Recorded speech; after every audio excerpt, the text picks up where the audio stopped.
Renungan Harian Selasa 8 April 2025. Pulihkan keadaan kami ya Tuhan, Mazmur 126. Mari kita berdoa. Ya Tuhan, kiranya Roh Kudus menolong kami saat membaca dan merenungkan firman-Mu, agar kami mengerti maksud kehendak Tuhan. Dalam Yesus kami telah berdoa. Amin. Salam sejahtera. Semoga kita makin dipulihkan keadaan kita, menjadi pemulihan yang makin lengkap melalui perbuatan Tuhan yang besar. Mazmur 126 ayat 3-4. Dalam NKB 170 ayat 1 dijelaskan bahwa jalan hidup tidak selalu tanpa kabut yang pekat. Namun, kasih Tuhan nyata pada waktu yang tepat. Ketika ekonomi sulit, keluarga sedang berduka, tubuh menderita sakit, atau kita bergumul dengan berbagai persoalan hidup, rasanya seperti berjalan dalam awan yang tebal dan gelap. Awan itu membuat kita kehilangan arah, masa depan terasa tak pasti, dan setiap langkah menjadi berat. Namun, apakah kita percaya bahwa di balik awan yang gelap ada pelangi kasih Tuhan yang kekal, bahwa kasih setia Tuhan tidak pernah berubah? Apakah kita yakin bahwa sehabis hujan akan tampak pelangi sebagai tanda janji Tuhan yang teguh? Di balik kedukaan, kesulitan ekonomi, dan berbagai pergumulan hidup, kita tetap menanti dan berharap akan pelangi kasih Tuhan. Apakah ketakutan hidup kita akan sirna jika kita mengingat kasihnya, janji kasihnya yang setia? Bangsa Israel yang hidup dalam pembuangan juga pasti mengalami masa kelam. Namun justru di tengah penderitaan itulah mereka mulai menyadari bahwa mereka sangat membutuhkan pemulihan dan pertolongan dari Tuhan. Ketika akhirnya mereka kembali dari pembuangan,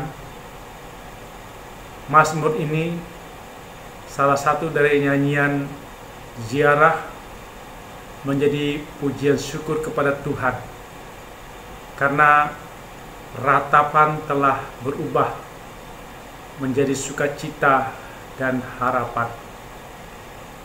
Nyanyian ziarah Mazmur 126 merupakan salah satu dari 15 nyanyian ziarah Mazmur 120 sampai 134. Lagu-lagu ini diyakini digunakan oleh umat Israel saat mereka melakukan perjalanan ziarah ke Yerusalem, khususnya pada 3 hari raya besar Yahudi, Paskah, Pentakosta, dan Hari Raya Pondok Daud. Yerusalem secara geografis terletak di tempat yang tinggi, sehingga ziarah disebut juga pendakian. Namun, pendakian itu tidak hanya bersifat fisik, melainkan juga spiritual. Sebuah simbol mendekatkan diri kepada Tuhan, meninggalkan kehidupan lama, dan memasuki persekutuan yang lebih dalam dengannya. Pemulihan yang membuat seperti mimpi. Mazmur 126 ayat 1 berbicara tentang pemulihan yang Tuhan lakukan atas Sion. umat Tuhan merasa seperti orang yang bermimpi karena besarnya sukacita dan keheranan mereka.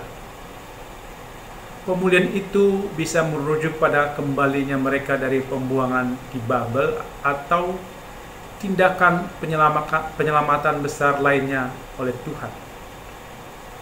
Demikian juga kita. Ketika Tuhan memulihkan hidup kita dari penderitaan, dari dosa, dari masa kelam, rasanya seperti mimpi. Pengalaman kasih karunia-Nya begitu besar dan ajaib.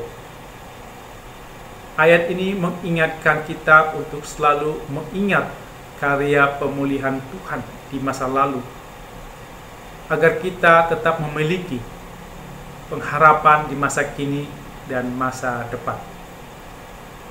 Sukacita yang menjadi kesaksian. Mazmur 126 ayat 2 menggambarkan tawa dan sorak-sorai umat Tuhan karena pemulihan yang mereka alami.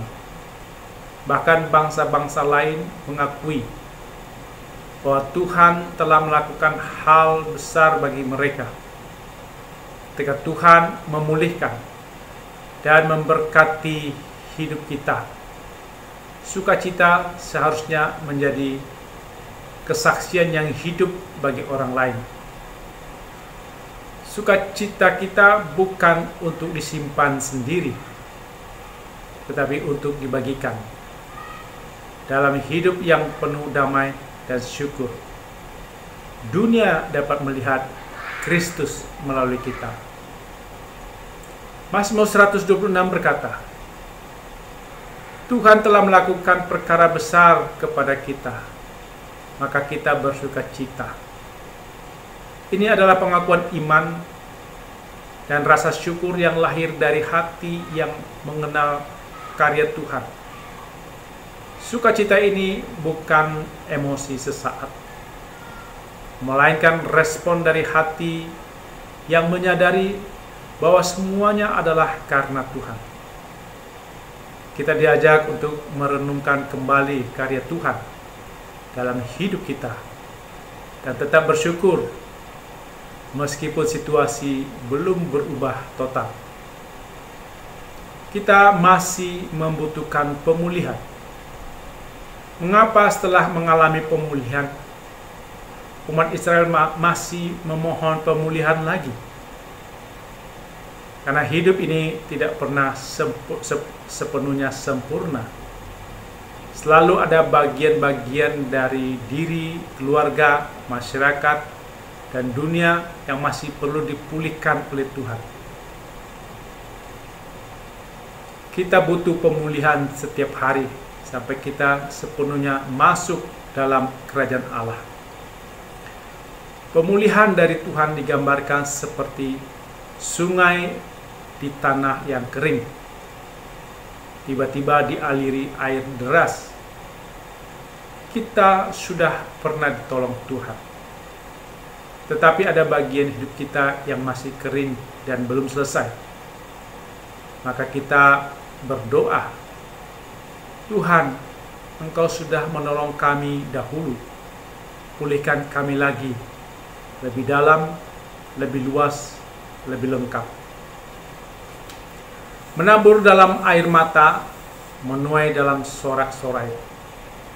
Mazmur 126 ayat 5 berkata, orang-orang yang menabur dengan mencucurkan air mata, maka akan menuai dengan bersorak-sorai. Ayat ini menjadi janji dan penghiburan bagi mereka yang tetap setia dalam masa sulit, masa berduka. Menabur dengan air mata berarti tetap berusaha, bekerja, beriman, walau dalam kesedihan atau penderitaan. Menabur adalah tindakan iman, dan menuai adalah hasil dari kesetiaan itu. Bersorak-sorai adalah sukacita yang datang sebagai buah dari kerja keras dan iman yang tidak sia-sia. Tuhan menghargai setiap air mata yang dicurahkan dalam kesetiaan. Tetap berjalan, tetap menabur. Mazmur 126 ayat 6 menggambarkan seseorang yang tetap melangkah maju walaupun menangis. Ia tidak menyerah dalam kesedihan, tetapi terus menabur benih. Dan Tuhan berjanji, orang seperti itu akan pulang dengan sorak-sorai sambil membawa hasil panennya. Air mata dalam Tuhan tidak sia-sia. Penderitaan, kesetiaan dalam pelayanan, pengorbanan dalam keluarga, pendidikan iman yang melelahkan, semuanya akan berbuah sukacita jika dilakukan dengan iman. Bagi orang tua yang membesarkan anak dalam iman, walaupun lelah dan belum melihat hasilnya, Tuhan menjanjikan panen rohani di kemudian hari.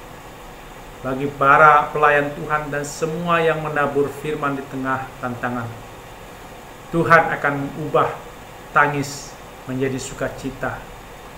Kuncinya tetap berjalan, tetap menabur, tetap percaya.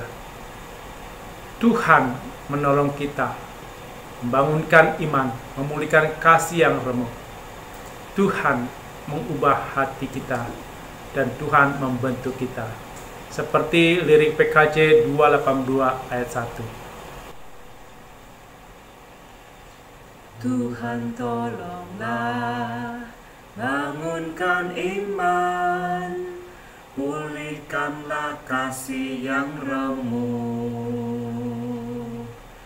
Tuhan tolonglah, bangunkan iman, pulihkanlah kasih yang remuk.